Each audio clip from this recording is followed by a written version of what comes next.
वाहिगुरू जी का खालसा वाहिगुरू जी की फतेह. Dear students, in the last lecture we have done about types of hybridization, okay, their examples and geometry. Now today in this lecture we are going to find hybridization, that how can we find the hybridization of a given molecule. Clear?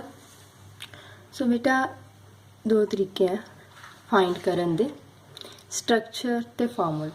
ये चाहिए चीज़ां सानूं, ठीक है. फिर असीं इहनूं easily find out कर सकते हैं.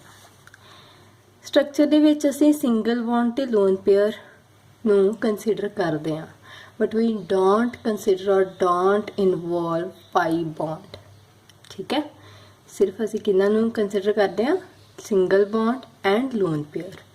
पाई बॉन्ड नूं कंसीडर नहीं किया जाता. क्लियर. पहला ये तरीका है कि सानू Z कैलकुलेट करना पेगा. What is Z? Z क्या है बेटा? Z is equal to number of sigma bonds plus lone pairs of central atom.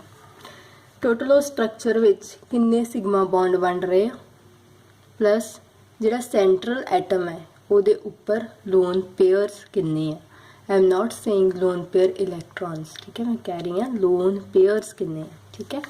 For example अगर तो Z की वैल्यू बेटा 2 आ जाए, दैन हाइब्रिडाइजेशन होएगी sp3 आ जाए sp2, 4 आ जाए sp3, 5 आ जाए sp3d, 6 आ जाए sp3d2. क्लियर. क्योंकि 2 है, एक S का एक P, टोटल कितने हो गए? 2 हो गए ना. 2 + 1 3, 3 + 1 4, 1 + 1 + 3 5, 2 + 3 5 + 1 6. ठीक है. एग्जाम्पल करांगे फिर थोड़ा ज़्यादा क्लीयर होएगा. जिवें फर्स्ट एग्जाम्पल है SO3. SO3 की बंधन स्ट्रक्चर पता होनी चाहिए. ठीक है. सल्फर 6, ये मैक्सिमम कोवैलेंसी 6 है. डबल बॉन्ड बना रहा है 3 ऑक्सीजन के नाल. Z की आएगा? Z आएगा नंबर ऑफ सिग्मा बॉन्ड्स. किन्ने सिग्मा बॉन्ड ये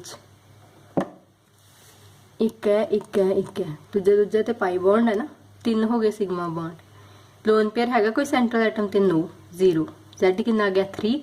3 मतलब केड़ी हाइब्रिडाइजेशन है? sp2. वो साडे कोल आ गई. ठीक है.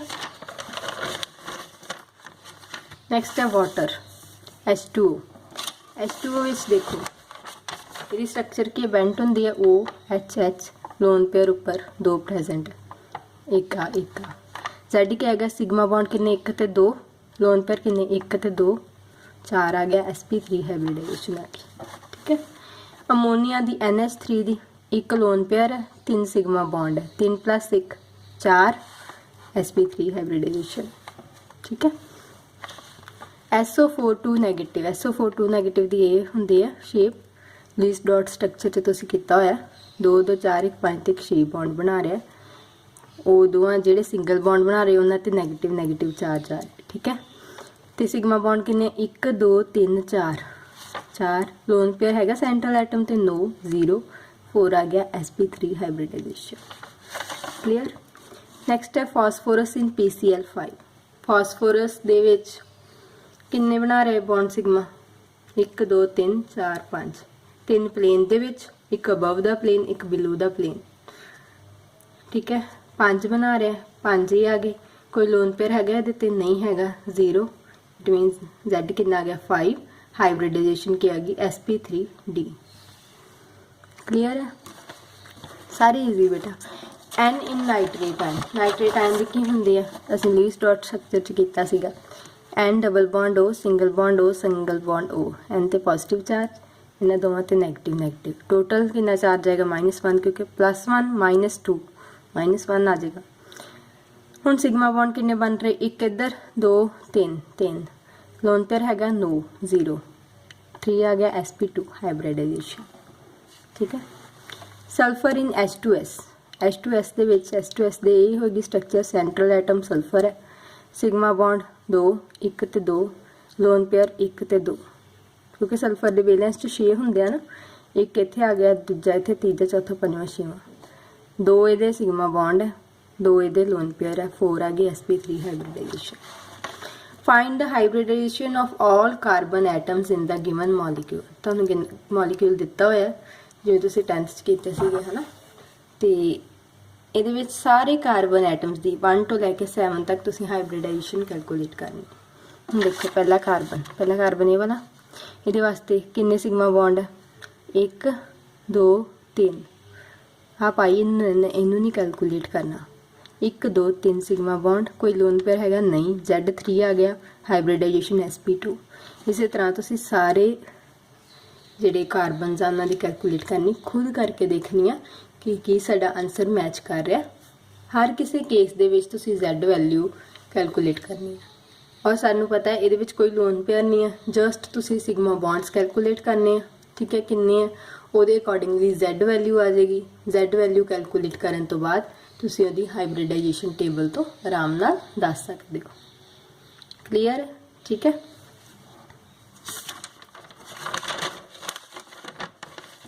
फॉर कार्बन एटम ये चीज़ याद रखनी है, जिथे ट्रिपल बॉन्ड होएगा कार्बन नाल लगा sp आएगी हाइब्रिडेशन, जिथे डबल बॉन्ड होएगा sp2 आएगी, जिथे सिंगल बॉन्ड होएगा sp3 आएगी। ठीक है। Phosphorus in phosphate ion PO4 3 negative, PO4 the structure P, double bond O, single bond O, single bond O, single bond O, और इन्हां तिन्नां ते नेगेटिव चार्ज। किन्ने है सिग्मा बॉन्ड? लोन पेयर तो है नहीं कोई, 1 2 3 4 सिग्मा बॉन्ड है, ये आएगी sp3 हाइब्रिडाइजेशन। क्लियर। नैक्सट है बेटा बड़ी वधिया ट्रिक है, सुपर ट्रिक है। जो मान लो तुहानूं स्ट्रक्चर नहीं आती है ना, कई बार तुहानूं स्ट्रक्चर नहीं आती, ग्लेस डॉट स्ट्रक्चर तुहानूं नहीं पता लगता कितने नैगेटिव चार्ज आना, कितने लोन पेयर्स आने। फिर उत्थे की करोगे तुसीं, Z का फॉर्मूला की लगाओगे 1/2 into number of valence electron on central atom, जिहड़ा सेंट्रल एटम है। ठीक है, जिवें इहदे विच सेंट्रल एटम सी फॉस्फोरस, उहदे वैलेंस इलैक्ट्रॉन्स किन्ने हुंदे आ? Plus negative charge minus positive charge plus number of monovalent atoms. Monovalent atoms किहड़े हुंदे आ? जिन्हां दे उपर +1 जां -1 चार्ज आउंदा जदों इलैक्ट्रॉन गेन जां लूज करदे, जिवें hydrogen, fluorine, chlorine, bromine, iodine. Hydrogen ते +1 आउंदा मेनली चार्ज, फ्लोरीन ते -1, क्लोरीन ते -1, ब्रोमीन ते -1, आयोडीन ते -1। ठीक है। देखो फर्स्ट एग्जांपल है N in NH3, Z is equal to half आएगा बाहर। Number of valence electrons on central atom, central atom nitrogen है, ये वैलेंस कितने इलैक्ट्रॉन होंगे? 5। नैगेटिव चार्ज कोई हैगा? +0। पॉजिटिव चार्ज कोई हैगा? इत्थे माइनस आना, माइनस प्लस वैसे 0 ही है, कोई फर्क नहीं पैंदा, इत्थे माइनस है 0। Number of monovalent atoms, monovalent atoms कितने हैं? हाइड्रोजन कितने हैं? 3। साडे कोल की आ जाएगा 5 + 3 8, half multiply by 8, answer is 4। सो केड़ी हाइब्रिडाइजेशन आएगी? That is sp3 hybridization, and we know that what is the geometry of sp3 hybridization? that is tetrahedral, जिवें मीथेन दी कीती सी आपां। क्लियर। नेक्स्ट एग्जांपल देखो, ऑक्सीजन इन वाटर। ऑक्सीजन देखो Z की आएगा multiply by bracket square bracket start है। Central atom की है ऑक्सीजन, ऑक्सीजन दे वैलेंस किन्ने हुंदे आ? 6। प्लस कोई पॉजिटिव नैगेटिव चार्ज हैगा? नहीं, 0। माइनस कोई पॉजिटिव चार्ज हैगा? नहीं, 0। तो मोनोवेलेंट किन्ने है? 2। हाइड्रोजन 2 है, ये कितना आ गया तुहाडे कोल? 4। sp3 हाइब्रिडाइजेशन, ज्योमेट्री की आ गई टेट्राहेड्रल। क्लियर। नैक्सट जीनॉन इन XeO2F2, Z की आएगा हाफ। जीनॉन की है नोबल गैस, ये वैलेंस किन्ने हुंदे? 8 इलैक्ट्रॉन। कोई नेगेटिव चार्ज हैगा? नहीं, 0। पॉजिटिव चार्ज हैगा? नहीं, 0। तो माइनस कर ले। ठीक है। प्लस मोनोवेलेंट आ गया, ऑक्सीजन मोनोवेलेंट है? नो। फ्लोरीन मोनोवेलेंट है? यस। फ्लोरीन किन्ने हैं? 2। तो हाफ मल्टीप्लाई में 8 + 2 10, कितना आ गया? 5।